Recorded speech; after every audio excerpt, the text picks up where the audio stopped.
Customer ஒருத்தவங்க அவங்களோட ரம்ஜான் சாரீ அனுப்பிச்சு அதுக்கு மேட்சாக வந்துட்டு செட்டு வேணும்னு கேட்டிருந்தாங்க, நெக்லஸ் செட்டு. ஸோ எனக்கு அது கண்ணுக்கு ஸ்கை ப்ளூ டார்க் ப்ளூ கலரில் தெரிஞ்சு, பட் அவங்க பீக்கா கலர்னு மென்ஷன் பண்ணியிருந்தாங்க. அதை நான் சரியாக கவனிக்காமல் டபுள் ஷேடில் ஸ்கை ப்ளூ டார்க் ப்ளூ கலரில் ஒரு நெக்லஸ் மாதிரி மேக் பண்ணலான்னு சொல்லிட்டு அவங்களுக்கு மாடல் அனுப்பிச்சு அவங்க மாடல் கேட்டிருந்தாங்க, எப்படி மேக் பண்ண போகிறீங்கன்னு சொல்லிட்டு.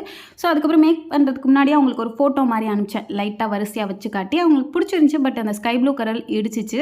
சரின்னு சொல்லிட்டு ஒயிட் ஸ்டோன் வச்சு பண்ணலாமா பிளைனா அப்படின்னு கேட்டேன். அவங்க வந்து அந்த ஒயிட் ஸ்டோனை இதுக்கு சென்டரில் அப்படியே வச்சுருங்க சிஸ்ன்னு சொன்னாங்க. அவங்க ஒயிட் ஸ்டோன் பக்கத்தில் டார்க் ப்ளூ வைக்க சொன்னாங்க, நான் ஸ்கை ப்ளூ வச்சுட்டேன். ஃபோட்டோ அனுப்பிச்சதுக்கப்புறம் தான் திரும்ப அவங்க சொன்னாங்க. அதுக்கப்புறம் திரும்ப அது எல்லாத்தையும் கட் பண்ணி ஃபுல்லாக மேக் பண்ண ஸ்டார்ட் பண்ணேன். அவங்க சொன்ன மாதிரி அந்த ஒயிட் ஸ்டோனை சென்டரில் வச்சு மேலே இயரிங்க்கும் ஒயிட் ஸ்டோன் வச்சு கீழே டார்க் ப்ளூ வர மாதிரி பக்கத்தில் டார்க் ப்ளூ வர மாதிரி ஃபுல்லாக மேக் பண்ணியாச்சு.